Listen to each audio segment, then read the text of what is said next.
ассалому алайкум бинандагони гиромӣ. нашри муфассали барномаи ахборро аз телевизиони тоҷикистон мустақиман манзуратон мегардонем. истиқлолияти давлати арзиши муқаддас барои ҳар як шаҳрванд ба ҳисоб меравад. ин дастовардро бояд шинохт, дӯст дошт ва барои ҳифзу таҳкими он талош варзид. аҳли дини нурулло доир ба дастовардҳои замони соҳиби истиқлолӣ дар мамлакат гузориш омода намудааст. истиқлол волотарин ва пурарзиштарин дастоварди давлату миллат ба ҳисоб рафта, ин неъмати бузург баробари ба даст овардан нуру зиё, меҳру вафо, ободию озодӣ, ҳамфикрию ҳамзистӣ ва осоиштагиро ба мардуми тоҷик ва тоҷикистони азиз овард. даврони истиқлолият роҳи имрӯзу ояндаи миллат ва пешрафти минбаъдаи кишвари азизамонро ба сӯи ҷомеаи демократӣ, ҳуқуқбунёд ва дунявӣ муайян намуд. маҳз бо шарофати ба даст овардани истиқлолият ба наврасону ҷавонони мо имконият фароҳам омад ки дониш, қобилият ва маҳорати хешро дар ҳамаи самтҳо инкишоф диҳанд, ватани худро дар арсаи байналмилалӣ муаррифӣ намоянд, пешсаф бошанд ва ба сӯи ояндаи нек устуворона қадам гузоранд. дар воқеъ соҳиби истиқлолӣ барои сарнавишти миллати тоҷик оғози марҳилаи сифатан нави рушд гардида, иҷрои вазифаи бисёр пурмасъулияти таърихӣ, яъне бунёди давлати ҷавобгӯ ба манфиатҳои халқу кишвар ва эҷоди аркони давлатдории муосирро фароҳам овард. воқеан истиқлол воситаи асосии рушду нумӯи давлат ва муайянкунандаи сиёсати дохилию хориҷии ҳар кишвар аст. истиқлол нишонаи ҳувият, ифтихор, номус, рамзи саодат ва шарти бақои миллат мебошад. истиқлоли давлатӣ ба он мусоидат намуд ки дар ҳаёти сиёсӣ, иқтисодӣ ва иҷтимоию фарҳангии кишвар комёбиҳои беназир ба даст оварда шаванд.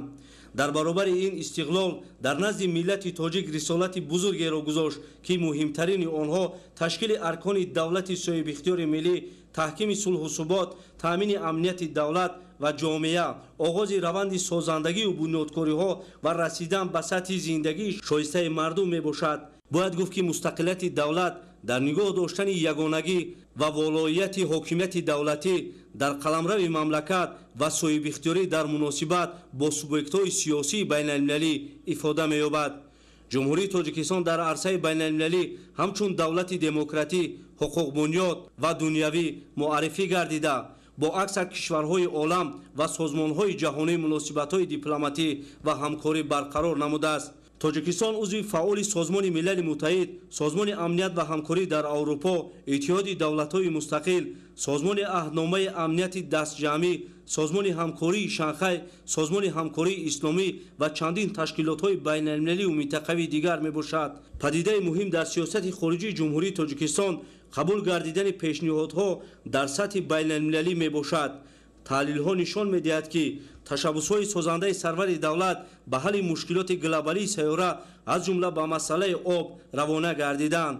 қобили дастгирии ҷомеаи ҷаҳонӣ мебошад ва кишвари мо дар арсаи байналмилалӣ ба сифати ташаббускор ва пешсафи фаъоли ҳалли масъалаҳои глобалӣ вобаста ба истифодаи босамари захираҳои об эътироф гардидааст. истиқлоли давлатӣ барои рушди иқтисодиёти ватанӣ шароити хуб фароҳам овард.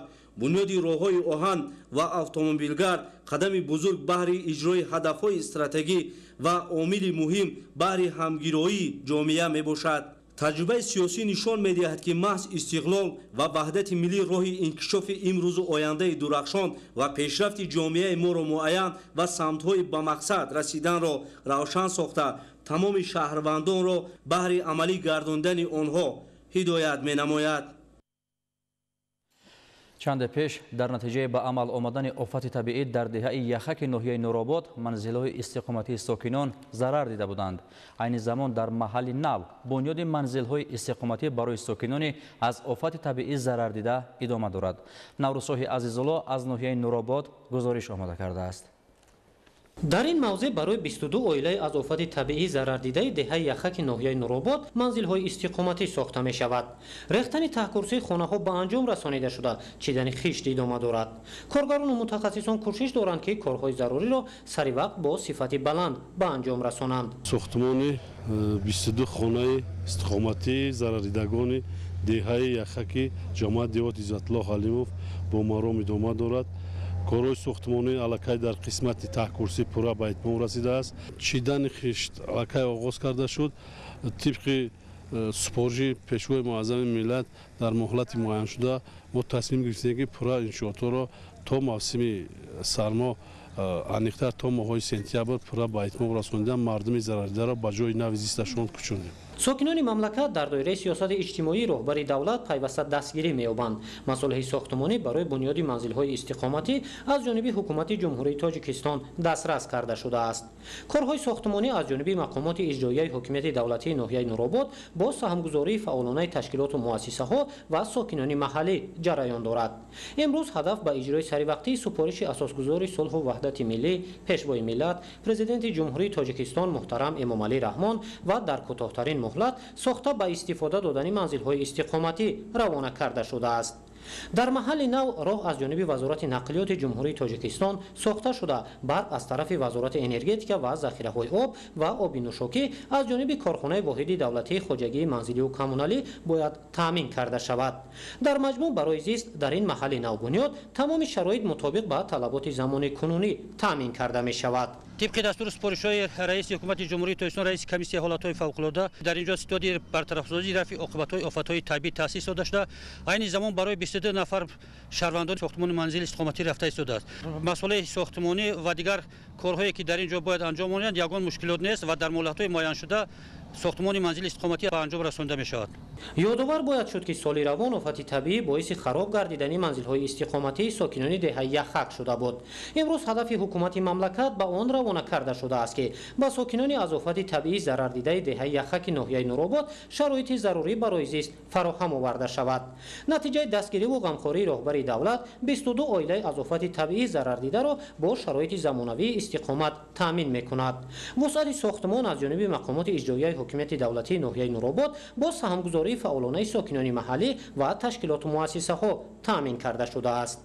نوروزشاه عزیزالله، محمد سعید کمال، صدرالدین ابراهیم، نورآباد اخبار.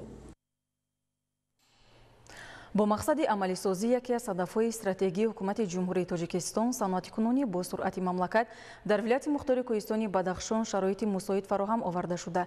تنها دوام 2 سال اخیر در مرکز ولایت شهر خاروق کارخانه و کارگاه‌های مجهز با تکنیک و تکنولوژی معاصر بنیاد گردید.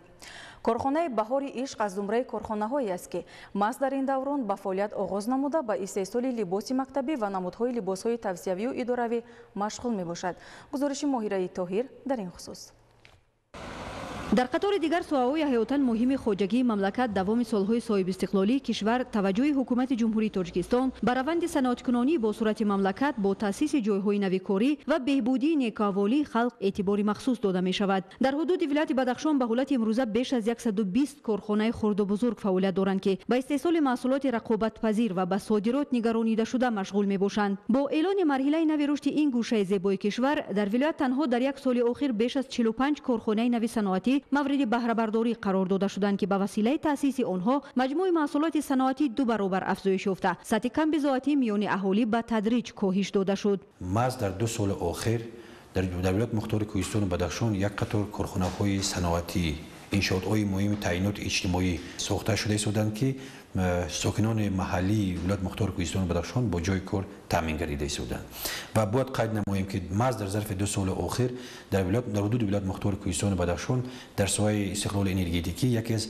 انشاءات‌های خیلی مهم روزگار یعنی استراتژی این نیروی برقی آبی سبزار کار در این سمت بنهایت با سرعت ادامه دارد و در نظر است که تا آخر سال اگریگات یکم این نیروگاه مورد بهره‌برداری قرار داده می شود. با تأسیس کارخانه‌های نوی صنعتی جلب اهالی محلی نیز به کارهای دائمی و موسمی و موقتی افزون گردیده نیکوالی مردم به مراتب دیگر بالا خواهد رفت. از روی اطلاع مسئولین ریاست اگنتی مهنت مهاجرت و شغل اهالی در ولایت مختار کوهستان بدخشان با بنیاد کارخانه‌های نو و آغاز کارهای ساختمانی در انشاءات استراتژی من جمله کارگاه‌های استحصالی صنعتی دوام 6 ماه سال روان بیش از 3000 جایهای نوی کاری تأسیس داده شدند که از این شماره 703 جای کاری در ساحه کشاورزی، 143 جای کاری در ساحه صنعت، بیش از 2000 در ساحه ساختمان، 309 جای کاری در ساحه سودا و بیش از 300 جای دیگر در ساحه‌های مختلف تأسیس یافتند که به وسیله آن سال تا سال شماره بیکاران در ولایت رو به کاهش یابی خواهد آورد. با دستگیری پیشوای معظم ملت پرزیدنت جمهوری تاجیکستان محترم امامعلی رحمان برای ташкили коргоҳи корхонаҳои санъатӣ дар вилоят барномаи махсус қабул карда шуд. Корхонаҳои санъатӣ дар вилояти мухтори Кӯҳистону Бадахшон сол то сол зиёд шуда истоданд. имсол дар назар аст ки 45 коргоҳи корхонаи санъатӣ то охири сол мавриди истифода қарор дода шуданд. шумораи корхонаҳои санъатӣ зиёд шуд, яъне таъсиси ҷойи корӣ холӣ мешавад. чун вилоят дар марҳилаи нави рушд қарор дорад, дар ҳар як шаҳру ноҳияи он имрӯзҳо ба масъалаи таъсиси ҷойҳои нави корӣ ва таъмини зиндагии шоиста ба аҳолӣ дар матҳи аввал қарор дода мешавад. аз ҷумла дар шаҳри Хорух давоми 2 соли охир бо бунёди корхонаҳои нави саноатӣ 635 ҷойи нави корӣ таъсис дода шудааст. чун имрӯз дар ҳудуди шаҳри Хорух 42 корхона фаъолияти назаррас доранд, рушди иқтисоди миллӣ ва маҷмӯи маҳсулоти саноатӣ баробар ба 24,7 миллион сомонӣ шудааст ки ин нишон дод нисбат ба ҳамин давраи соли гузашта 3 миллион сомонӣ зиёд мебошад. соҳаи саноат дар шаҳри Хорух ба ду қисмат ҷудо мешавад: истеҳсоли нерӯи барқ ва саноати коркард. дар саноати коркард корхонаҳо асосан ба истеҳсоли мебел, сангҳои ороишӣ, истеҳсоли сангҳои ороишӣ, истеҳсоли либоси мактабӣ, истеҳсоли маҳсулоти қаннодӣ машғул мебошанд ки дар бозори шаҳри Хорух ва вилоят ва берун аз он мизоҷони худро пайдо карда истодааст. бо дастуру супоришҳои сарвари давлат ҳоло низ дар шаҳр сохтмони корхонаҳои истеҳсолӣ идома дошта, ба василаи он рӯзгори мардум ба маротиб беҳбудӣ ёфтааст. тоҷинисой Файзуллобек, Муборакшои Рустам, вилояти мухтори Кӯҳистони Бадахшон, ахбор. расидан ба истиқлолияти энергетикӣ ҳамчун ҳадафи стратегии ҳукумати ҷумҳурии Тоҷикистон эълон гардида, ҷиҳати амалишавии он тадбирҳои зарурӣ андешида мешавад. бо мақсади хубтар гардонидани таъминоти аҳолии ноҳияи рӯдакӣ бо нерӯи барқ бо дастгирии ҳукумати ҷумҳурии Тоҷикистон зеристгоҳи наву замонавӣ сохта мавриди баҳрабардорӣ қарор дода шуд. гузориши навбатӣ дар ин хусус. дар доираи татбиқи яке аз ҳадафҳои стратегии ҳукумати ҷумҳурии Тоҷикистон расидан ба истиқлолияти энергетикӣ дар ноҳияи рӯдакӣ зеристгоҳи барқии дӯстӣ 110 ба 10 киловолт мавриди баҳрабардорӣ қарор дода шуд. сохтмони иншооти нави соҳаи энергетика ба истиқболи ҷашни 35-солагии истиқлолияти давлатӣ бо дастгирии ҳукумати ҷумҳурии Тоҷикистон ва кӯмаки техникии шарикони рушд охирҳои моҳи майи соли равон оғоз гардида, дар муддати 3 моҳ аз ҷониби мутахассисони ватанӣ бо сатҳу сифати баланди ҷавобгӯ ба талаботи замони муосир сохта шудааст. зеристгоҳ бо мақсади беҳтар кардани таъмини аҳолии ноҳияи рӯдакӣ бо нерӯи барқ ва баланд бардоштани иқтидори энергетикии мамлакат бунёд карда шуд. тавоноии пораи зеристгоҳи барқии дӯстӣ 22,5 мегаволт амперро ташкил намуда бо ҳимояи религии ҷавобгӯ ба стандартҳои ҷаҳонӣ таъмин мебошад ки он ба таври фосилавӣ идора карда мешавад. таҷҳизоти ҳимояи религӣ истеҳсоли кишварҳои пешрафтаи ҷаҳон буда, тариқи он сатҳи шиддат ва борнокӣ таҳти назорат қарор дода мешавад. ҳамзамон таҷҳизоти мазкур барои кори боэътимоди дастгоҳҳои барқии зеристгоҳ мусоидат менамояд. зеристгоҳи барқи мазкур тавассути хати барқи 110 киловолт ДП1 аз зеристгоҳи барқи дар канор барқ гирифта тавассути ду хати барқи 10 киловолт ҷамоати деҳоти Чоргултепаи ноҳияи рӯдакӣ интиқол дода мешавад. мутобиқи маълумот, иншооти мазкурро мутахассисону кормандони баландихтисоси филиали ҷамъияти саҳомии кушодаи шабакаҳои интиқоли барқ дар шаҳри Душанбе бо риояи талаботҳои техникӣ сохтаанд. бо сабаби сол то сол зиёд гардидани шумораи муштариёни барқ дар хатҳои ҳавоии баландшиддат ва трансформаторҳои қудратии зеристгоҳҳои барқӣ серборӣ мушоҳида мешавад ки ин ҳолат ба таъмини барқи боэътимод мушкилӣ пеш меоварад. акнун бо мавриди баҳрабардорӣ қарор гирифтани зеристгоҳи барқии дӯстӣ 110 ба 10 киловолт барои камбор намудани қисме аз хатҳои барқии 10 киловолт ва трансформаторҳои қудратии зеристгоҳҳои барқии паррандапарвар 35 ба 10 киловолт, мадад 35 ба 10 киловолт, шараф 35 ба 10 киловолт ва дарёканор 220-110 ба 10 киловолт имконияти хуб фароҳам гардид. таъкид кардан ба маврид аст ки тариқи ин зеристгоҳи наву замонавӣ 15 000 муштарии ноҳияи рӯдакӣ аз ҷумла биноҳои баландошона, пойгоҳҳои обкашӣ, шаҳраки Сомониён, ҷамоатҳои деҳоти Мирзо Турсунзода, Чоргултепа, Куктош, Стаханов, Чорсу ва 8 март бо барқи мунтазаму боэътимод таъмин карда мешаванд. برنامه اخبار ادامه می‌دهیم. ماه مارت سال 2024 در نتیجه گذراندن مجموعه چاره‌بینی‌های جستجویی اپراتیوی از جانب ریاست کمیته دولتی امنیت ملی جمهوری تاجیکستان در ولایت مختار کوهستانی بدخشان دلیل قاچاق مواد مخدر در حجم مخصوصاً کلان آشکار و فعالیت جنایتکارانه گروه قاچاقبری فراملی قطع کرده شد. گروه متشکل نشعجلو با همدستی شهروندان کشوری همسایه زیاده 100 کیلوگرم مواد مخدر را به طریق قاچاق به حدود ناحیه شغنان ولایت مختار کوهستانی بدخشان گذرانیده از آنجا به ولایت سوخت و سپس به کشورهای منطقه انتقال دادنی بودند. گزارش از مرکز رابطه‌های جمعیت مطبوعاتی کمیته دولتی امنیت ملی جمهوری تاجیکستان در این خصوص. тавре қаблан тариқи шабакаҳои телевизионии ҷумҳурӣ хабар дода шуда буд, моҳи марти соли 2024 дар натиҷаи гузарондани маҷмӯи чорабиниҳои ҷустуҷӯи оперативӣ аз ҷониби раёсати кумитаи давлатии амнияти миллии ҷумҳурии тоҷикистон дар вилояти мухтори кӯҳистони бадахшон далели қочоқи маводи мухаддир дар ҳаҷми махсусан калон ошкор ва фаъолияти ҷинояткоронаи гурӯҳи қочоқбари фаромилӣ қатъ карда шуд. гурӯҳи муташаккили нашаҷалоби шаҳри хорух бо ҳамдастии шаҳрвандони давлати ҳамсоя зиёда аз 100 килограмм маводи мухаддирро ба тариқи қочоқ ба ҳудуди ноҳияи шуғнони вилояти мухтори кӯҳистони бадахшон гузаронида аз он ҷо ба вилояти суғд ва сипас ба кишварҳои минтақа интиқол доданӣ буданд. нисбат ба аъзоёни гурӯҳи муташаккили нашаҷалоб моҳи марти соли 2024 бо дастрасии моддаҳои 36, 200, 289, 335 ва 347 кодекси ҷиноятии ҷумҳурии тоҷикистон парвандаҳои ҷиноятӣ оғоз гардида буд. баъди ба охир расидани тафтишоти пешакӣ ва тасдиқи фикри айбдоркунӣ, парвандаҳои ҷиноятӣ барои моҳиятан баррасӣ намудан ва қабули қарори қонунӣ ба мақомоти судӣ ирсол карда шуд. аз ҷониби суди вилояти мухтори кӯҳистони бадахшон парвандаи ҷиноятӣ таҳти рақами 18698 нисбат ба 12 нафар саркардагону аъзоёни гурӯҳи ҷиноятии мазкур мавриди баррасӣ қарор гирифт. дар натиҷа 23 июли соли 2024 дар толори маҷлисгоҳи бинои муассисаи тафтишотии 9/3 сарраёсати иҷрои ҷазои ҷиноятии вазорати адлияи ҷумҳурии тоҷикистон дар шаҳри хорух қисмати ниҳоии мурофиаи судӣ баргузор шуд. дар рафти баррасии парванда ҷиноятҳои содирнамудаи ҳамаи айбдоршавандаҳо пурра тасдиқи худро ёфтанд. бо назардошти ҳолатҳои зикр гардида дар асоси ҳукми суди вилояти мухтори кӯҳистони бадахшон бо дастасии моддаҳои 36 қисмҳои 3, 5, 195 қисми 2 банди В, 200 қисми 4 бандҳои Г, Д, 289 қисми 5, 335 қисми 2 ва 347 қисми 1 кодекси ҷиноятии ҷумҳурии тоҷикистон аъзоёни гурӯҳи ҷиноятӣ ба муҳлатҳои зерин аз озодӣ маҳрум карда шуданд. гулдасташоев шонасрат музримшоевич ба муҳлати 20 сол, абдурахимов бахшидор шакаршоевич ба муҳлати 20 сол, тиллозода юсуф тилло ба муҳлати 17 сол, раҳмонов шариф раҳмонович ба муҳлати 17 сол, додмамадов шамсиддин наврӯз маҳмадович ба муҳлати 17 сол, шоназмиев шайдо мабадшоевич ба муҳлати 16 сол, шосулаймонов рамзӣ шосулаймонович ба муҳлати 16 сол, акимбеков акимбек азиз маҳмадович ба муҳлати 13 солу 6 моҳ, давлатназаров зафар абдулназарович ба муҳлати 13 сол, наврӯзбеков фарзин умедович ба муҳлати 12 сол, гулдарбоғов бахтовар худораҳмович ба муҳлати 6 моҳ, маҳмадназаров алишер мамадакимович ба муҳлати 6 моҳ аз озодӣ маҳрум карда шуданд. ҳар як сокини ҷумҳурӣ бояд бидонад, то даме чунин ашхоси ҷинояткор дар ҷомеа дар байни сокинони озоду осудаи мо ҳаёт ба сар мебаранд, хатари муҳтоҷшавӣ ба ҷони фарзандон, ёру бародар, хешу табор, дӯсту ҳамсоя, ҳамсинфу ҳамкурси ҳар як нафари мо таҳдид мекунад. аз ин рӯ мубориза бо паҳнкунандагони маводи мухаддир бояд ба таври дастаҷамона бо иштироки тамоми қишрҳои аҳолӣ сурат гирад, то ки мақомоти ҳифзи ҳуқуқ тавонанд ин ҷинояти сангинро аз бехубунаш решакан намоянд.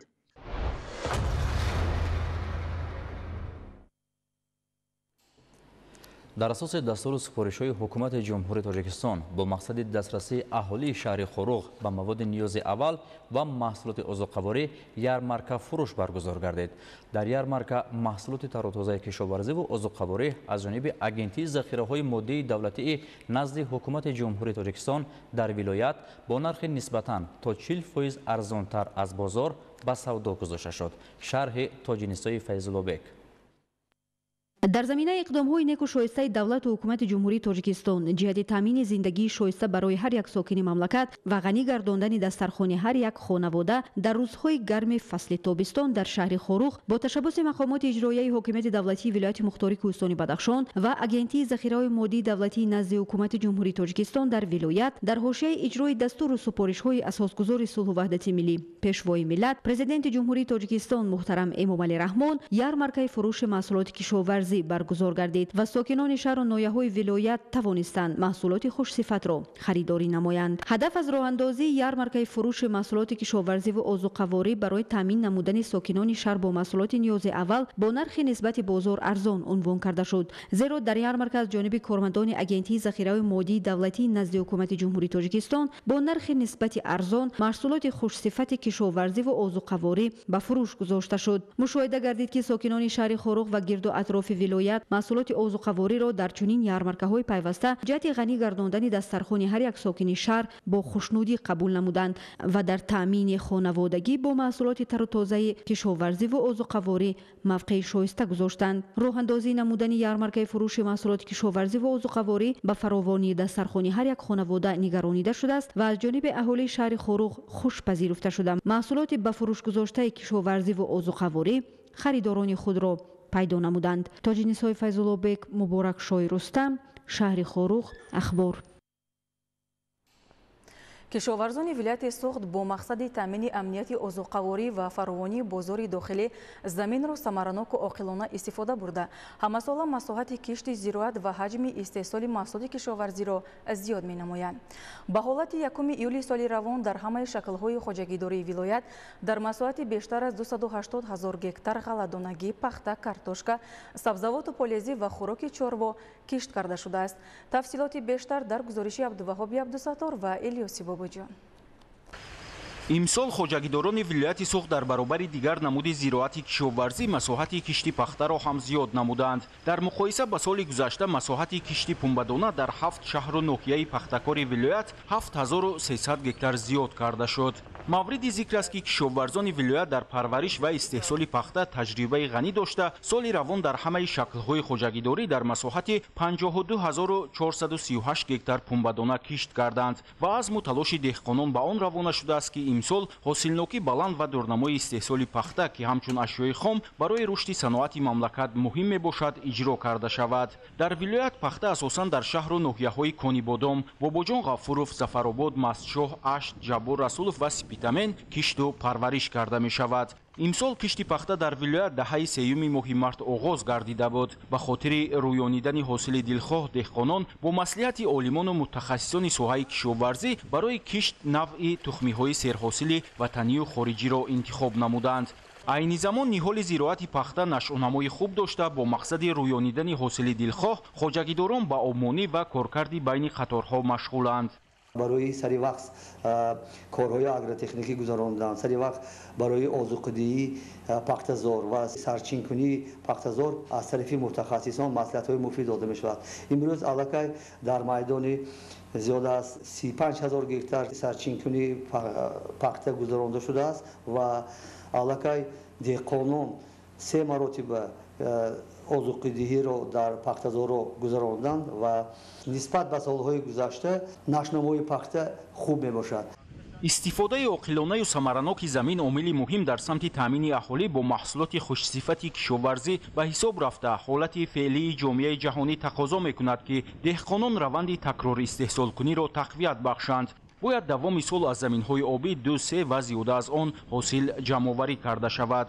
бо таваҷҷӯҳ ба таъкидҳои доимии сарвари давлат муҳтарам Эмомалӣ Раҳмон оид ба истифодаи оқилонаи замин, деҳқонони вилоят такрорistеҳсолкуниро ба роҳ монда аз ҳар қитъа 2-3 ва зиёда аз он ҳосил ҷамъоварӣ намуда дар фаровонии бозори дохилии саҳми назаррасу шоиста мегузоранд.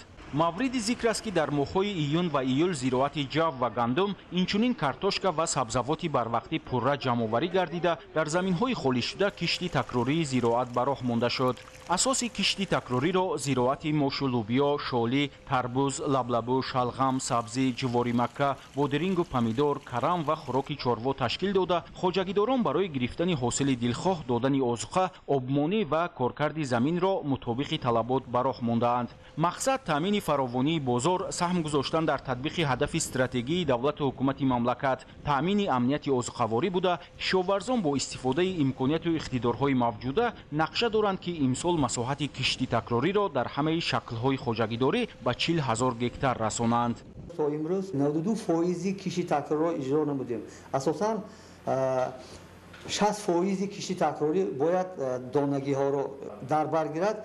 мо барои ҳамин аллакай аз тарафи кишоварзони вилоят برای تامین نمودن سپارشی حکومت جمهوری اسلامی در خواجگاه کشاورزی ولایت زیاده از 23922 هکتار کشت تکراری گذرانده شده است. همه ساله دهقانان ولایت سوخت کشت تکراری حاصل فراوان جمع آوری نموده برای تامین نمودن امنیت غذایی مملکت و ذخیره نمودن محصولات کشاورزی برای 2 سال سهم ارزنده می‌گذارند.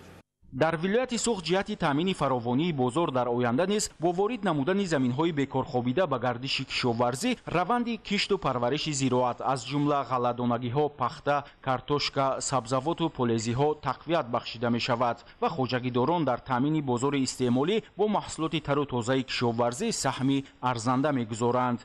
عبدالوهاب عبدالستار، الیاس باباجان، ولایت سوخت، اخبار.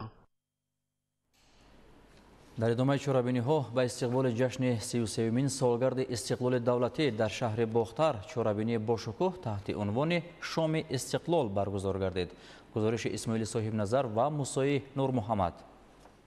در چورابینی ایدانه تحت عنوان شکوه استقلال که در آن اساساً اهل معارف ولایت ختلان اشتراک داشتند، سرآول دستاورد و نتیجه کار آموزگاران و اشتراک فعالانه خوانندگان در آزمون و المپیادهای سطح جمهوریوی و بین المللی معرفی کرده شد. طبق اطلاع مسئولین ریاست معارف، خوانندگان مؤسسه های تعلیمی شهر و ناحیه های ولایت ختلان در آزمون اتستاسیای اعلای اونیورسالی با مدال طلا و نقره، اتستاسیای اعلای رویه های طبیعی ریاضی و جمعیتی گومانیتری فعالانه شرکت کرده 26 جای را صاحب شدند که در سطح جمهوری مقام اول می باشد.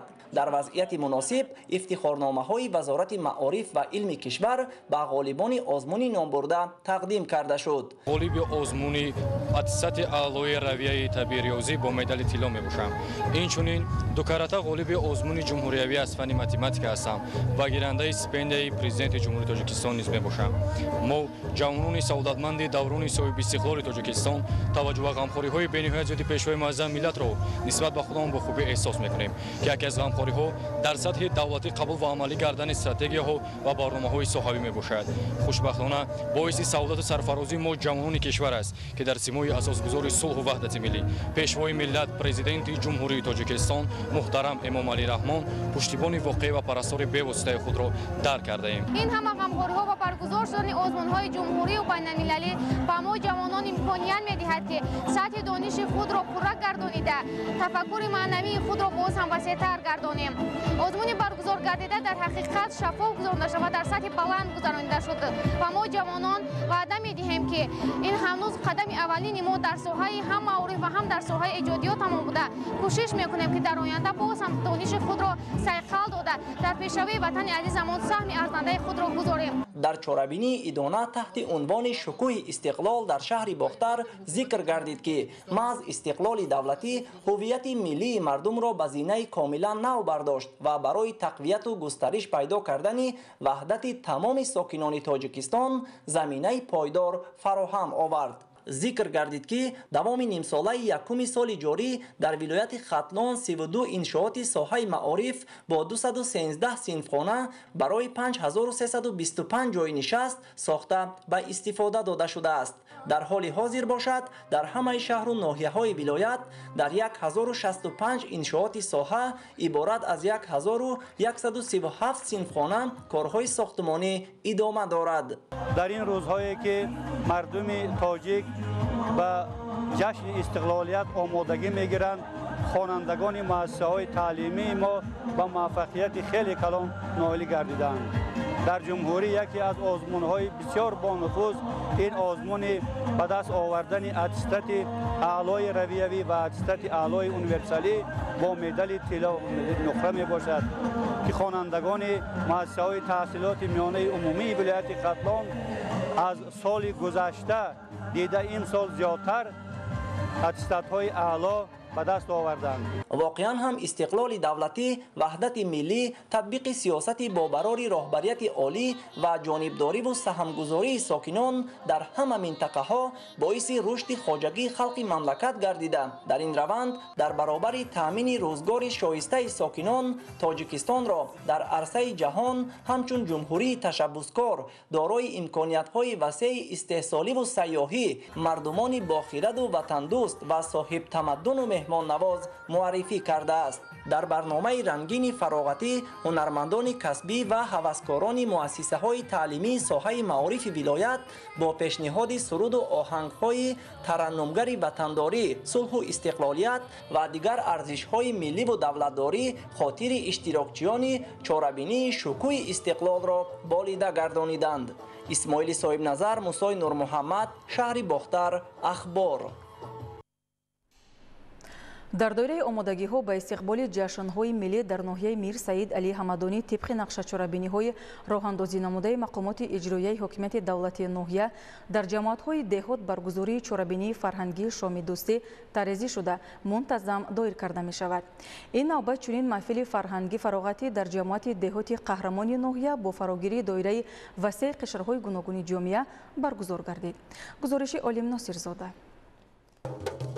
табли шодиву фазои фараҳбахшу хушҳолии сокинон ки аз таъмини амнияту оромӣ ва ваҳдату истиқлоли пойдори кишвар башорат медиҳад, дар ҷамоати деҳоти қаҳрамони ноҳияи Мир Саид Алӣ Ҳамадонӣ зимни баргузории чорабинии фарҳангии шоми дӯстӣ танинандоз шуд. сокинони ноҳия дар бахши ҳунармандӣ ва ҳифзу муаррифии оину суннатҳои ниёгон ташаббускоранд ки тасдиқи ин гуфтаҳо бо пешниҳоди намунаи маҳсули ҳунари дастии сокинон дар намоишгоҳи идонаи чорабинӣ бар аъло эҳсос ва мушоҳида мегардид. дар баробари дастовардҳои соҳаи илму маориф, фарҳангу варзиш, ҳамчунин маҳорати пазандагии кадбонувон низ дар намоишгоҳ пешниҳод ва муаррифӣ карда шуд. бонувон хӯришу таомҳои гуногуни миллиро бо маҳорати баланди пазандагӣ омода ва пешкаш намуданд.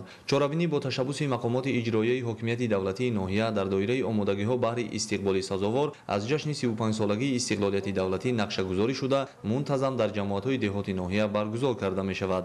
маҳфили фарҳангии шоми дӯстӣ бо иштироки фаъоли доираи васеи ҷавонон, намояндагони касбу кори гуногун ҳамчун нишони тарғибкунандаи оину фарҳанги мардумӣ, ҳифзи арзишҳои давлатдорӣ ва тақвияти робитаҳои дӯстона миёни аҳолӣ доир шуд. дар ҳошияи суханронӣ иштирокдорон қайд гардид ки истиқлолият барои ҳар халқу миллат дастоварди муқаддас маҳсуб меёбад, зеро заминаи рушду пешрафти ҳама соҳаҳо ва таъмини зиндагии орому осудаи мардум маҳз аз истиқлолу ваҳдати пойдор манша мегирад. таъкид гардид ки насли калонсоли ҷомеа махсусан омӯзгорону волидонро зарур аст ки ҷиҳати пешгирии шомилшавии наврасону ҷавонон ба ҳар гуна зуҳуроти номатлуб ба мисли терроризму экстремизм ҳамаҷониба ташаббускор бошанд ва фарзандонро дар рӯҳияи ватандӯстӣ ва ҳифзи дастовардҳои истиқлолият тарбия намоянд. барномаи консертии ҳаваскорону ҳунармандони бахши фарҳанги ноҳия бо савту навоҳои дилошуб ки ифодагари оромиву осоиштагии диёр, дӯстиву ҳаммаромии мардум, тарғибкунандаи дастовардҳои замони соҳибистиқлолӣ ва тараннумкунандаи мавзӯи ҷавонӣ ва ватандӯстона буданд, шукӯҳи идонаи чорабиниро дучанд намуд. дар ноҳияи Нуробод ҷаласаи шӯрои ҷамъиятии ҷумҳуриявии Тоҷикистон баргузор гардид. мавзӯи асосии ҷаласа хуруфотпарастӣ ва роҳҳои пешгирӣ аз он буд. гузориши Эдигули Маҳмуд аз ноҳияи Нуробод. ҷаласаи навбатии шӯрои ҷамъиятии ҷумҳурии Тоҷикистон дар толори маҷлисгоҳи мақомоти иҷроияи ҳокимияти давлатии ноҳияи Нуробод баргузор гардид ки дар кори он намояндагони ноҳияҳои Рашт, Тоҷикобод, Лахш, Нуробод, Сангор ва шаҳри Роғун ширкат доштанд. рӯзномаи ҷаласаи навбатии шӯрои ҷамъиятии ҷумҳурии Тоҷикистон хурофотпарастӣ ва роҳҳои паст кардани шиддати он дар ҷомеаи Тоҷикистон, инчунин ҷонок намудани доираи фаъолияти шӯроҳои ҷамъиятии ноҳияҳои минтақа, шаҳри Роғун ва донишкадаи омӯзгории Тоҷикистон дар ноҳияи Раштро дар бар мегирифт. доир ба масъалаи якуми рӯзнома, намояндагони кумитаи дин, танзими анъана ва ҷашну маросими назди ҳукумати ҷумҳурии Тоҷикистон, маркази исломшиносӣ дар назди президенти ҷумҳурии Тоҷикистон, маркази тадқиқоти стратегӣ назди президенти ҷумҳурии Тоҷикистон ва котиби ҳамоҳангсозии шӯрои ҷамъиятии ҷумҳурии Тоҷикистон баромад карданд. дар баромадҳо нотиқон қайд намуданд ки барои ҳар як халқу кишвар соҳиб шудан ба истиқлолият, کاری سهل نبوده، حفظ و تحکیم آن زحمت زیادی را تقاضا میکند. نقش پیشوای ملت محترم امام علی رحمان در تحکیم صلح و آرامی، ثبات سیاسی و وحدت ملی خیلی هم ارزشمند و بی‌نظیر است. گفته شد که در روند جهانی شوی روز تا روز بحث و تلاش های ایدئولوژی شدت گرفته. هر یک ملت و دولت برای منفعت های ملتشان تلاش می‌ورزند تا فرهنگ و ارزش های ملی خود را همیشه حفظ نمایند. خرافات و تعصب و افراطگرایی جهالت و تاریکی بوده به مردم تاجیکستان تنها بدبختی می‌آورد. کارشناسان ساکنان کشور را خاطر نشان می‌کنند که فریفته حرکت‌های ارتجاعی نشوند، زیرا مقصد نهایی نمایندگان این حرکت‌ها در آن است که زیر نقاب دین مبین اسلام غرضهای ناپاک خود را عملی نموده جامعه را ناآرام می‌سازند. از روی مسئله دوم رئیسان شورای جمعیتی شهر و ناحیه‌ها دایر به کارهای انجام داده خود حسابات دادند. در آخر جلسه سیار شورای جمعیتی جمهوری تاجیکستان جهت باز هم جانک نمودن فعالیت شوراهای جمعیتی شهر راغون و ناحیه‌های منطقه رشت نقشه چاره‌بینی‌ها قبول کرده شد.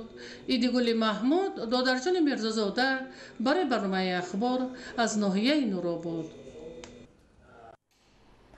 در جلسه نوبتی شورای هماهنگسازی مقامات حفظ حقوق شهری استراوشان حالت اجرای طلبات قانون جمهوری تاجیکستان درباره مسئولیت برای تعلیم و تربیت کودک در تحریر نو مورد بررسی قرار گرفت. گزارش همکاران ما در این خصوص. در جلسه نوبتی شورای هماهنگسازی مقامات حفظ حقوق شهری استراوشان با شرکت مسئولین مقامات اجرایی حاکمیت دولتی شهر، ریاست معارف، کارمندان سمت صنعت اقتصادیات، تندرستی، خدمترسانی و فرهنگ، رئیسان کمیته‌های محله، جماعت‌های دهات حالت اجرای طلبات قانون جمهوری تاجیکستان درباره مسئولیت برای تعلیم و تربیت کودک در تحریر نو مورد بررسی قرار گرفت. از سخنرانی و عقیده‌های برآمد کنندگان معلوم گردید که تشبث اساسگزار صلح و وحدت ملی، پیشوای ملت، پرزیدنت جمهوری تاجیکستان محترم امام علی رحمان جهت در تحریر نو قبول نمودن قانون جمهوری تاجیکستان درباره مسئولیت برای تعلیم و تربیت کودک اقدام سری وقتی بوده. قبول آن در حل مشکلات موجوده مساعدت عملی دارد. در قانون مذکور بار اول پرینسیپ‌های مسئولیت سیاسی دولتی و جلب اهل جامعه برای تعلیم و تربیت کودک، مقاماتی که مسائل وابسته به مسئولیت برای تعلیم و تربیت کودک را بررسی می‌کند. صلاحیت حکومت جمهوری تاجیکستان در سمت مسئولیت برای تعلیم و تربیت کودک، وکالت‌های مقام وکالتدار دولتی، حقوق و عهدهداری‌های مؤسسه تعلیمی و آموزگار پیش بینی شده‌اند که در روند تعلیم و تربیت موقع کلیدی دارند. قانون جمهوری تاجیکستان درباره مسئولیت برای تعلیم و تربیت کودک در تحریر نو از مقدمه 7 باب و 25 ماده عبارت بوده. مهمیت آن نسبت به قانون عمل کننده در آن است که در 14 ماده نو قانون مذکور مناسبت‌ها را عاید به مسئولیت در تعلیم و تربیت کودک و حقوق و عهدهداری‌ها از جانب والدین و شخصان آنها را عوض کننده، آموزگار، مؤسسه تعلیمی، کمیسی‌های جمعیتی، مقامات حاکمیت دولتی و خوداداری شهر و دهات، مقام وکالتدار، دیگر وزارت و اداره‌ها و اهل جامعه دقیق و روشن افاده یافته است. در این رابطه مجلس نمایندگان مجلس عالی جمهوری تاجیکستان و قانون جمهوری تاجیکستان درباره وارد نمودن تغییرات و علاوه‌ها و کودکس حقوق ویرانکنی مأموری و جنایتی مملکت را صحیح‌تر گردانیده یک عده مجازات پیش بینی نمود. پیشوای ملت پرزیدنت جمهوری تاجیکستان محترم امام علی رحمان در ملاقات با فعالان، نمایندگان جامعه و خادمان دین مملکت تاکید کردند که همکاری مقامات دولتی و جامعه شهروندی در تطبیق قانون جمهوری تاجیکستان درباره مسئولیت پدر و مادر در تعلیم و تربیت فرزند در سطح ضروری راه اندازی نشده است. کمبودی و نارسایی‌هایی که از جانب مقامات حفظ حقوق شهری استراوشان تا امروز به قد گرفته چاره‌های مأموری اندیشیده شده است، اثبات گفته‌های سرور دولت می‌باشند. در دوره تحلیلی آشکار گردیدن 15 جنایت مانع گردیدن والدین جهت گرفتن تحصیلات عمومی حتمی و به جنایت مساعدت نمودن مسئولین مؤسسه‌های تعلیمی گردیدن طلبات قانون است. مضبوط بابازاده، عمرجان یوسفov، شهر استراوشان، اخبار. امروز ضمن برگزاری یک چهاربینی در شهر دوشنبه از نقش کارمندان خدمات دولتی آتش‌نشانی یادآور شده پیشگیری از حادثه سوختار و وظیفه هر فرد حسابیدند. گزارش در این خصوص. سرایوسط خدمات دولتی آتش‌نشانی یکی از ساختارهای مهم وزارت کارهای داخلی جمهوری تاجیکستان به حساب رفته. نقش آن در پیشگیری از حادثه‌های ساختار و نجات دادن مال و ملک شهروندان بسا مهم و ارزشمند میباشد. این نقطه امروز یک چاره‌بینی در خدمات دولتی آتش‌نشانی برگزار گردید ابراز نظر کرده شد. تاکید کرده شد که ساختار مذکور در زمان صاحب استقلالی اقتدار نو کسب کرده به یک نهاد پر اقتدار تبدیل یافته است. سرایوسط خدمات دولتی آتش‌نشانی مقام مرکزی مستقل اپراتیوی به خطری از ساختار وزارت کارهای داخلی میباشد. خدمات دولتی آتش‌نشانی اساساً در دو سمت نظارت دولتی به خطری از ساختار و خاموش نمودن ساختار فعالیت مینماید. ساختار آتشی نظارت نشونده ای که به مردم و مال و اشیاء آن ضرری مادی و جسمانی میرساند. زنهای سرایوسط خدمات دولتی آتش‌نشانی برابر مردان کار و فعالیت میکنند. کارمندان سرایوسط خدمات دولتی آتش‌نشانی مردهای شجاع دلیر هستند که سری وقت به جای حادثه ساختار سفربر شده قوا و اسطهای خود را به جای حادثه ساختار سفربر میکنیم. کارمندان سرایوسط خدمات دولتی آتش‌نشانی به مردم بسیارتر فهماندهی‌ها گزارنده میشوند. ذکر کرده شد که عین حال در جمهوری تاجیکستان زیاده از 90 جزء و تام‌های زیرتابع سرایوسط، ریاست‌ها، شعبه‌ها، قسم‌های مستقل و دیدبانگاه‌های علاهیده حربی کننده شده خدمات دولتی آتش‌نشانی برای پیشگیری حادثه‌های ساختار در ولایت‌ها، منطقه و شهر و ناحیه‌های جمهوری فعالیت نموده ایستادند. در سال‌های صاحب استقلالی محض با دستگیری‌های پیوسته اساسگزار صلح و وحدت ملی، پیشوای ملت، پرزیدنت جمهوری تاجیکستان محترم امامعلی رحمان این نهادی برای جامعه مهم به دستاوردهای نو نائل گردیده تمام جزء و تام‌های آن با تکنیک و تجهیزات و لوازمات ضروری تامین کرده شدند. خیلی پیشروی در دوره استقلالیت جمهوری تاجیکستان به چشم میرسد. در این دوره در تمام شهر و نواحی تاجیکستان که بسیاری آنها قسم‌های آتش‌نشانی نداشتند، آنها در این ناحیه‌ها قسم‌های آتش‌نشانی تشکیل کرده شد. سال 2021 با قرار حکومت جمهوری تاجیکستان برنامه تامین بخطری از ساختار برای سال‌های 2021-2025 قبول گردید. در عموم این سومین برنامه برای رشد خدمات دولتی آتش‌نشانی میباشد. برنامه نو با مقصد تحکیم بخطری از ساختار، حفظ حیات، سلامتی و نجات دادن مال و ملک شهروندان، مالکیت کارخانه‌ها، مؤسسه‌ها، دیگر تشکیلات‌ها و انشاءات تعییناتشان گوناگون تهیه گشته است. با مقصد هوسمندگردانی یک گروه سابقه‌داران و کارمندان ساحه که در اجرای وظیفه در پیش گذاشته سهم ارزنده گذاشتند با مدال و افتخارنامه، سپاسنامه و مبلغ‌های پولی قدردانی گردیدند. نورعلی صفوالدین، مهروز جمعه، جاوید نظامی، اخبار. در کارخانه واحد دولتی راه آهن تاجیکستان همایش زیر عنوان نقش زنان در ترغیب فرهنگ ملی دایر شد. گزارش همکاران ما در این خصوص. در کارخانه واحد دولتی راه آهن تاجیکستان چورابینی فرهنگی دایر گردید که شماره زیادی زنان کارخانه را به هم آورد. در چورابینی نمایندگان از مقامات اجرایی حاکمیت دولتی ناحیه شاه منصور و حزب خلقی دموکراتی تاجیکستان شرکت ورزیدند. تاکید شد که منزلت زن تاجیک در پرقدرتی، مهنت دوستی و وفاداری انعکاس یافته، زنان در تربیت فرزندان و پیشبرد تمام ساحه‌ها نقش بارز دارند. زنان سرچشمه جاودانه حیات و منبع ایجاد بودند. زیب زندگانی اند. مقام خاصه زنان و رعایت احترام آنها در جامعه گواه روشن قدرشناسی این عالیه آفرینش به حساب می رود. در سالهای صاحب استقلالی در جمهوری تاجیکستان با تشبث اساسگزار صلح و وحدت ملی پیشوای ملت پرزیدنت جمهوری تاجیکستان محترم امامعلی رحمان چندین سندهای معیاری و حقوقی از جمله قانون و قرارها، فرمان و استراتژی و برنامه‌ها برای بلندبرداشتن مقام و منزلت زن در جامعه قبول گردیده است که همه آنها بهر نیک و احوالی این طبقه جامعه نگرانیده شدند. همه این بهر بلندبرداشتن مقام زنان و بانوان و سال تا سال نظررستر گردیدن سهم آنها در پیشرفت جامعه سهم گذاشته ایستاده است. در چورابینی قید گردید که زنان و بانوان تاجیک در برابر زن مادر بودن و تربیت نمودن نسل خودآگاه و وطندوست باید در ترغیب همه‌جانبه فرهنگ ملی از جمله طرز درست به بر نمودن لباس ملی را خود رعایت نموده آن را در بین جوانان نیز تبلیغ نمایند. زیرا لباس ملی تاجیکان خود نشانه فرهنگ والای خلق تاجیک است و به بانوان خیلی زیبنده می باشد. در دایره نقش چورابینی‌ها با مقصد تازه آزادن نگاه داشتن حدود شهر و ناحیه‌های مملکت امروزها حشرهای دسته جمعی گذرانده می شود. کارمندان کسب و کار گوناگون اداره و تشکیلات و مؤسسه‌های شهر دوشنبه نیز اقدام مذکور را دستگیری نموده به حشر دسته جمعانه برآمدند. ادامه موضوع در گزارش نوبتی.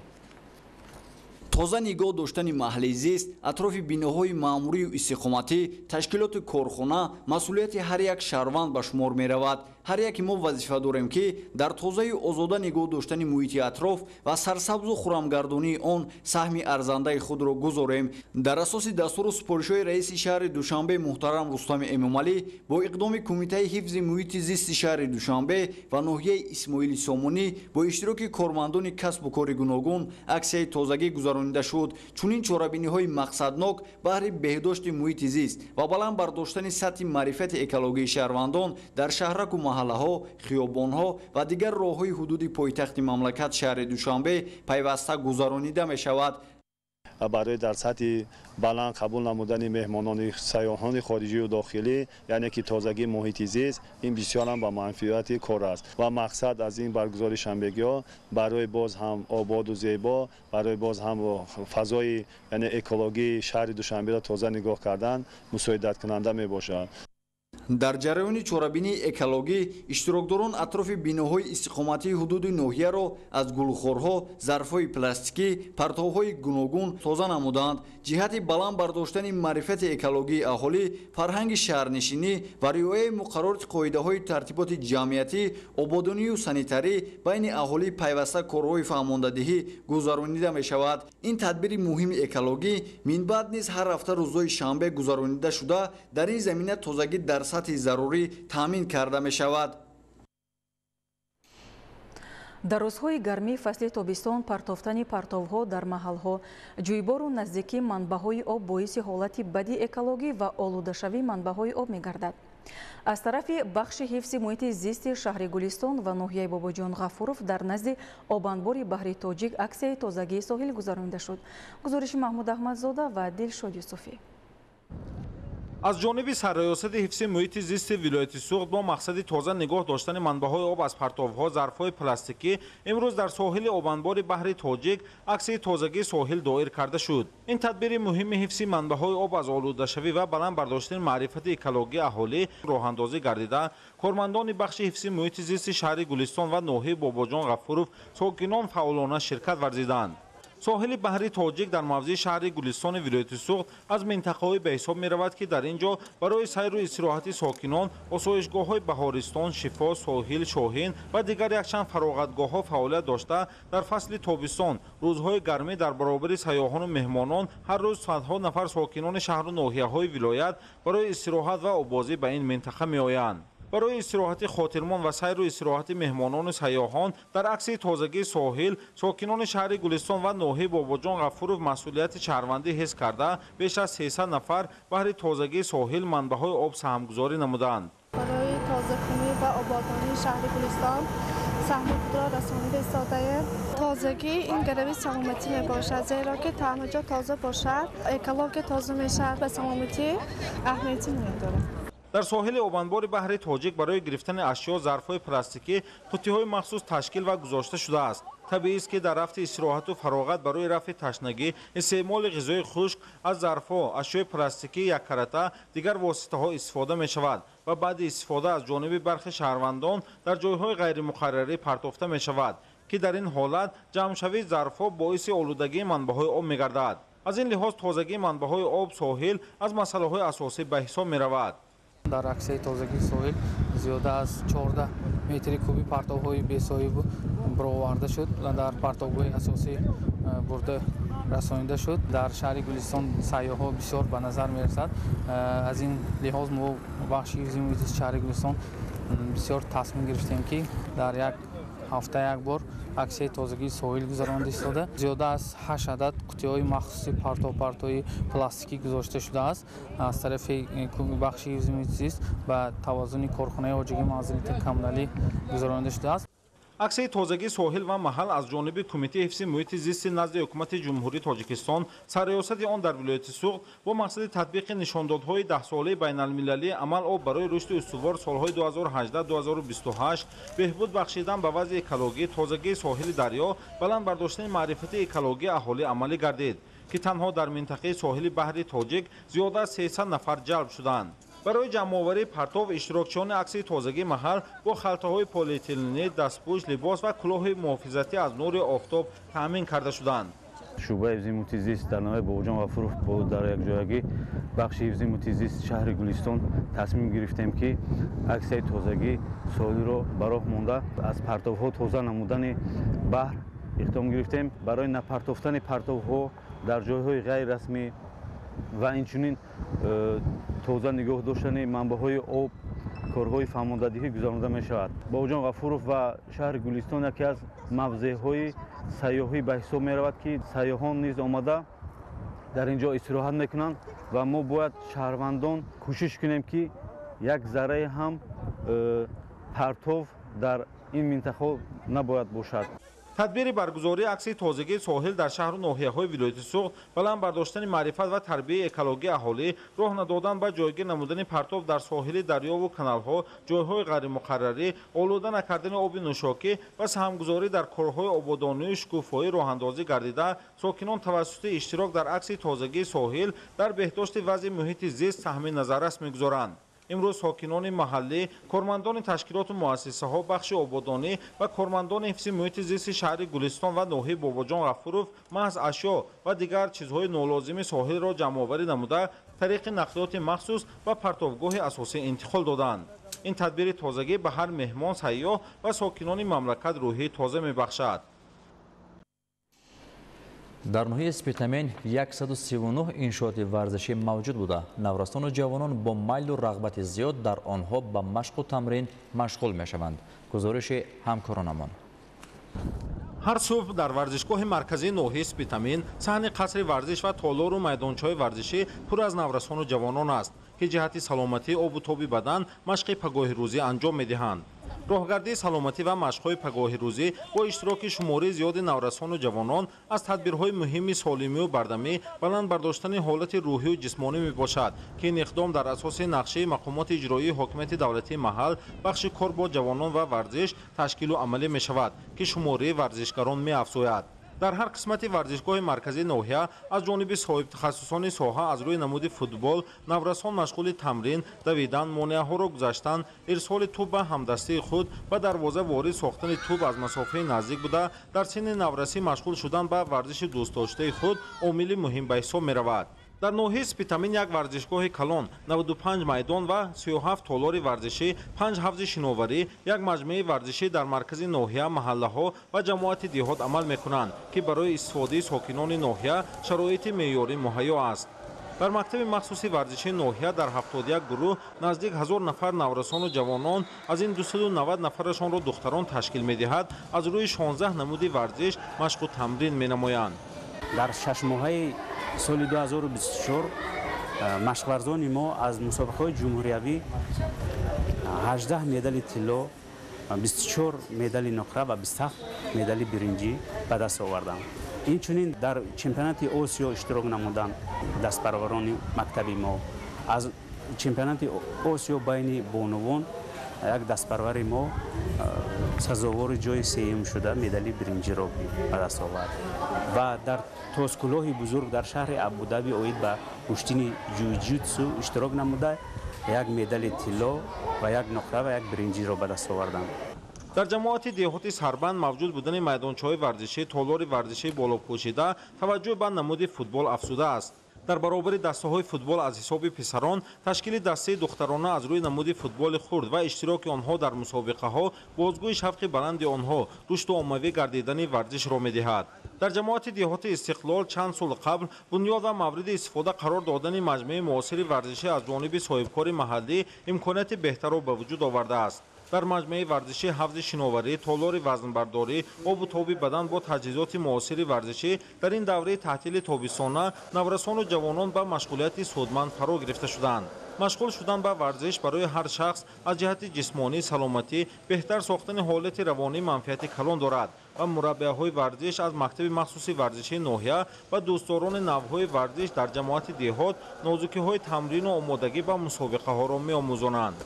با سبب که کشتن ملی ما بین المللی را سزاوار گشت، انکو ورزشکاران ما بیرون از جمهوری اشتراک نموده پرچم خود را، پرچم ملی ما را در عرصه جهان بلند می‌بردارند. شاگردان ما از سن 8 ساله تا 12 ساله درس‌های ابتدایی تشکیل میکنن. بعد از 12 بالا درس‌های کشاد یعنی کلان سالان یعنی تا 18 ساله. این زمان اشتراکچیان یعنی ورزشکاران ما خیلی زیاد هستند. تالار ورزشی در دهه اندرس‌های جماعت دهاتی به نام ترسون الجبویف پر از نورسان و جوانان است که از روی نمود گشتن ملی و جوجیتسو مشق میکنند. همه روزه در این تالار تا 50 نفر نورسان و جوانان دوره تعطیل و وقت‌های خالگی خیش را پرثمر می‌گذرانند. در دوام همین 4 سال می‌شود که ما در نمود جوجیتسو مشق میکنیم. چمپیون آسیا، چمپیون جهان و چند نفر چمپیون جمهوری گشتند. شکر این سال در شهر ابودابی چمپیونات آسیا گشت شد. در همونجا اشتراک نموده جای یکم شغل نموده. 2022 باشد در چمپیونات جهان جای دوم رو شغل نموده. مقامات اجرایی حکومت دولتی ناحیه سپیتامین جهت رشد عمومی گردیدن ورزش و تربیت جسمانی با توسعه بخشیدن کارهای تازگی تعمیری باز تصمیم گرفتند که تا آخر سال روان در 4 دهه‌های ناحیه 4 کمپلکس ورزشی ساخته مورد استفاده بری قرار دهند. این تدبیر برای جوانان و نورسان جهت مشغول شدن به ورزش امکانات بهتر را فراهم می‌آورد. محمود احمدزاده، دلشاد یوسفی، ناحیه سپیتامین، اخبار. بینندگان گرامی، در همینجا برنامه اطلاعاتی اخبار به انجام می‌رسد. خیر، سلامت باشید.